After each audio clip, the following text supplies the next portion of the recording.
If you want a new road bike in 2026, you are in such a good place. There are loads of brilliant options available, but which one is best? Well, this is our Bike of the Year for 2025-2026. And just quickly, a reminder that our Bike of the Year considers every bike reviewed in a year on road.cc. It's not just a separate group test that we cobble together quickly, and none of the bikes reviewed are ever sponsored. Our winner had to beat countless other contenders and deliver performance, quality, and value. But before we get to the winner, I just want to show you what has made the top 5. In 5th, the Canyon Endurace All-Road is confident, it's capable, and it's an all-rounder that nails the kind of entry-level brief. It provides exactly what you want for this kind of money: a decent frame set, solid group set, hydraulic disc brakes, and an all-round spec. Just makes plenty of sense. It's another big name at number 4, with Giant's Defy Advanced SL1 proving that endurance bikes can be fast. Sitting alongside the Aero Propel and the razor sharp TCR in Giant's range, the Defy takes that same kind of racy DNA and adds just a dash of long ride civility. At 7.4 kilos, it's light, stiff where it needs to be, and it's also smooth. Great bike. Super lightweight, hugely responsive, and with one of the best ride qualities that you'll find on a bike of this type, the Scott Addict RC Pro is a stunning race machine. While it tips the scales at a UCI busting 6.58 kilos, the magic is that Scott has made this a great bike for long days in the saddle. At 8,600 quid, it's pretty pricey, but against key rivals like the Tarmac SL8, it actually looks like quite good value. The runner-up in our road bikes category is the Boardman SLR 9.4 Carbon. You're getting a comfy carbon frame, 50mm wheels, SRAM rival group set, mounts for mudguards, and space for 36mm tyres. It's a hell of a lot of bike for the money. But our winner this year comes from plucky British brand Fairlight. Their latest Strael has been getting great reviews from pretty much everyone, and Stu, who has ridden and reviewed a lot of bikes over the last 15 years, reckons this is as close to perfection as he's ever seen. I think we just need to pause for a moment to appreciate that this bike, well, it's simply gorgeous. Working with Reynolds, Fairlight has cooked up a brand new 835 DZB tube set for the Strael 4.0. Now, in doing so, they trimmed 280 grams from the 3.0 frame set while somehow making the ride even smoother and, according to Stu, livelier too. He's actually ridden every Strael incarnation, and the last two both earned 10 out of 10 scores. So it's super impressive to see them improve it again. The 4.0 is fast, it's responsive, and it's absurdly comfortable. The ride quality is superb. It turns rough tarmac into silk, giving you all the feedback that you want and none of the buzz that you kind of don't.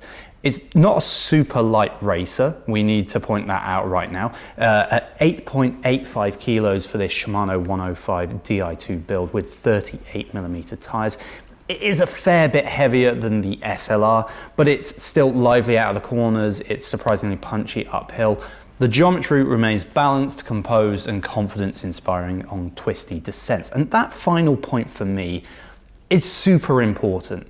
I love descending, and having a bike under me that makes me feel more confident means that I'm probably going to go and push harder into the corners. That means I'm going to have more fun, and let's be honest, cycling is meant to be fun. I also want to touch on the tyre clearance, because bikes like this are taking full advantage of the trend for wider race tyres. It used to be the case that a tyre of this width they were basically city tyres. They were utilitarian, so they were tough, they were thick, they were heavy, and they were slow. They were just generally pretty bad to ride. But now we have supple options at these wider sizes, and that is simply excellent for ride quality, especially on British B roads, which are generally not in the best condition. Fairlight's obsessive attention to detail continues. So you get flawless welds, you get proper mudguard mounts, Bentley Mark III dropouts, and they have removable cable stops. So whether you use mechanical or electronic group sets, the frame looks like it was actually designed specifically for both. And this is all because bikes should both be beautiful and practical. There are 10 frame fits with 5 sizes in regular and tall options. You also get the ability to customize the stem, bar and crank sizes when you're buying the bike. So you've got near custom comfort straight out of the box.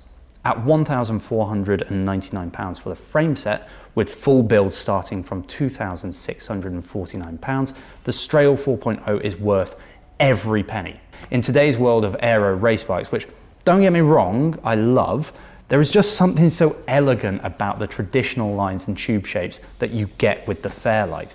They've even been brave and stuck with externally routed cables, which might put some people off, but to others, this is exactly what they're looking for. In a way, this actually reminds me of my old Super 6. That was a bike that was focused on important stuff like balanced handling, and it was just the best bike to ride. I think that's what we have here. Fairlight has focused on everything that really kind of matters, namely getting the geometry spot on and giving you flawless ride quality. And okay, there are lighter and more aero bikes on the market, but I'm not sure any of them can beat the Strael for sheer beauty. The build is also fantastic for the money. Shimano's 105 Di2 is really hard to fault, as are the Hunt wheels, and having a carbon FSA seat post among the finishing kit is a very nice touch. But whilst you spec this review bike like this, Fairlight's configurator means that you can build yours exactly how you like. After 15 years of testing bikes, Stu has never found one closer to perfection. And that's why this is our bike of the year. Now this bike also comes with Shoul's Pro 1 tyres, which I really rate quite highly. But if you want to see the best tyres that I think that you can buy in early 2026, there's a video just popping up right here. Thank you very much for watching. We'll see you in the next one.